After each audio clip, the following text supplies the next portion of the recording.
শীত মানেই খেয়ে মজা, রান্না করে মজা, অতিথি আপ্যায়নে মজা, আর যদি বাজারে থাকে নিত্য নতুন সবজি, তাহলে তো কোনো কথাই নেই বন্ধুরা। আর এই বাজারের নিত্য নতুন সবজি দিয়ে খুব সাদামাটা সকালের একটা রান্নার রেসিপি নিয়ে চলে এসেছি। দেখেই বুঝতে পারছো নিশ্চয়ই আজকে হয়েছে খিচুড়ি, আর যা কিনা সবজি খিচুড়ি। বিভিন্ন ধরনের সবজি দিয়ে তৈরি আজকের এই মজার খিচুড়ির রেসিপিটি শেয়ার করতে যাচ্ছি বন্ধুরা। অবশ্যই রেসিপিতে যাচ্ছি তার আগে যে সকল বন্ধুরা আমার চ্যানেলটি এখন পর্যন্ত সাবস্ক্রাইব করনি তাদেরকে রিকোয়েস্ট করছি সাবস্ক্রাইব করে বেল বাটন প্রেস করে আমার সাথে থেকো। ঠিক আছে, তাহলে চলো আর দেরি নয়, এখনই শুরু করছি। By the way, welcome back to my channel Lipi's daily entertainment. কথা বলতে বলতে বন্ধুরা, যে পাত্রে আমি খিচুড়িটা রান্না করব সেখানে জল দিয়ে একটা ওলকপি আর অর্ধেকটা পেঁপে ছোট ছোট পাতলা করে সিদ্ধ করতে দিয়েছি। এবার কিছুটা সিদ্ধ হওয়ার পরে আলু দিয়ে দিচ্ছি। সবজিটা একটু সিদ্ধ করে নেব, যেহেতু চালগুলো একটু নরম, সবজি ভালো সিদ্ধ হবে না পরে। আর চাল দেওয়ার পরে ফুলকপি এবং সিম দিব। এই যে ঘরের চাল, মানে ভাতের চাল, যেটা ভাতের চাল দিয়ে রান্না করব, এরপর দিয়ে দিয়েছি।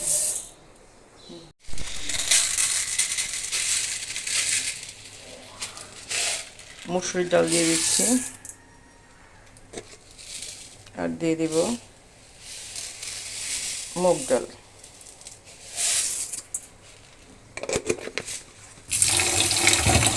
ভালো করে ধুয়ে এবার বসিয়ে দেবো।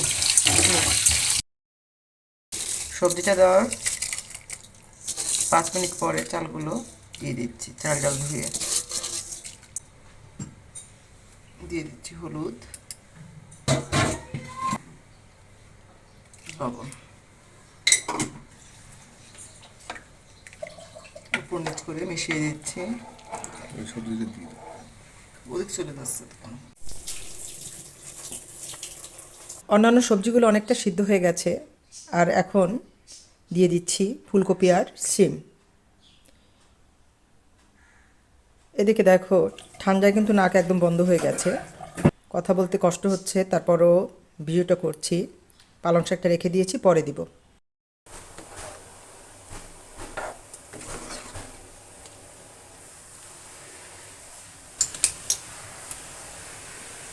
দিয়ে দিচ্ছি একটা কাঁচা লঙ্কা, সামান্য লাল লঙ্কার গুঁড়ো, ধনিয়া জিরার গুঁড়ো দিয়ে দিচ্ছি।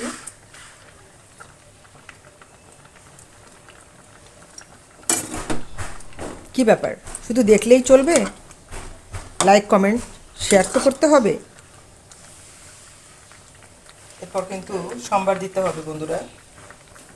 দিয়ে দিচ্ছি সামান্য গরম মশলার গুঁড়ো। চালটা অনেকটাই সিদ্ধ হয়ে গেছে, খুব নরম চাল, নাজিরশাহী। কেউ যদি পোলাওর চালে করতে চাও তাহলে করতে পারো। আমার কাছে পোলাওর চালের চাইতে এটা দিয়ে ভালো লাগে। ঘরোয়া চাল দিয়ে যে আমরা সকালবেলার দিকে খিচুড়িটা খাই, সবজি খিচুড়ি, আর শীতের সবজি মানেই তো অন্যরকম স্বাদ। অনেকটা কিন্তু গলে গেছে, লবণটা দেখে নেব। লবণ লাগবে বন্ধুরা।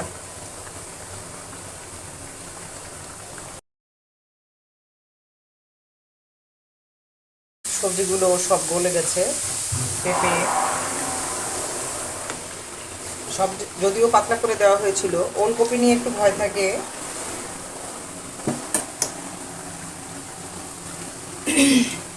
হয়ে গেছে। এবার আমি দিব এই যে পালং শাক।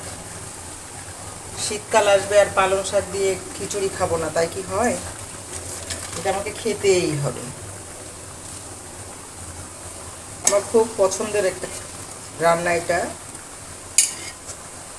সবজি খিচুড়িতে পালং শাক দেওয়া।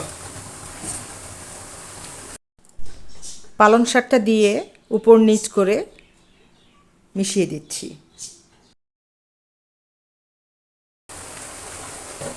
সবজিগুলোকে সরিয়ে রাখছি। এবার বাগার দিব, সম্বার দিব।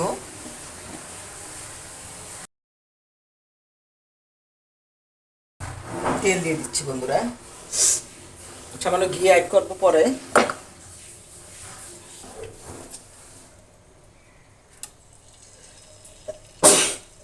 তেজপাতা, দুটো শুকনো লঙ্কা, আদা কুচি, বড় একটা পেঁয়াজ কুচি করে রেখেছি, সেটা দিয়ে দিচ্ছি। হাঁচি কাশি সর্দি সবই চলছে বন্ধুরা, কি আর বলবো।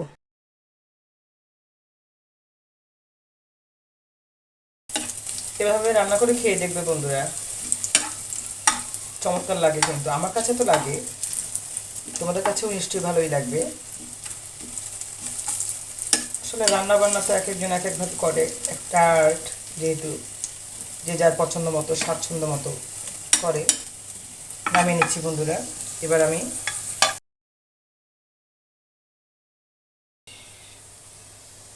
দিয়ে দিব এখানে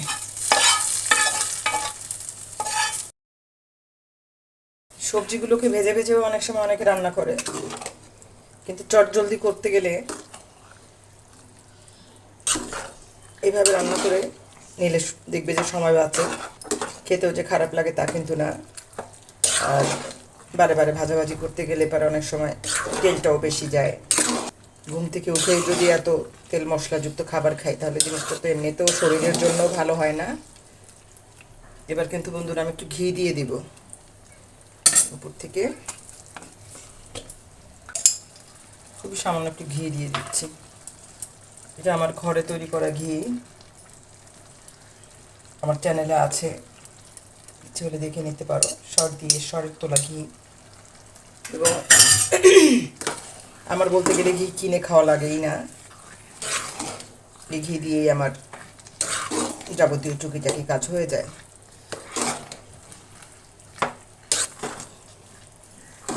আসলে মহিলাদের সাশ্রয়ী হতে গেলে অনেকভাবে অনেক চিন্তা ভাবনা করে চলতে হয়। আর নিজেরা করে ফেলে ভেজাল থাকার সম্ভাবনা থাকে না, ফ্রেশ জিনিসটা খাওয়া যায় একটু কষ্ট হলেও। আমার কিন্তু রান্না কমপ্লিট বন্ধুরা। এই এখনই বন্ধ করে না দিলে পারে এরপরে দেখবে যে একদম শুকনো শুকনো, বেশি শুকনো হয়ে যাবে। আমি কিন্তু জালটা বন্ধ করে দিচ্ছি। আমার চাল ডাল সমস্ত একদম ঠিকঠাক মতো ফুটে গেছে,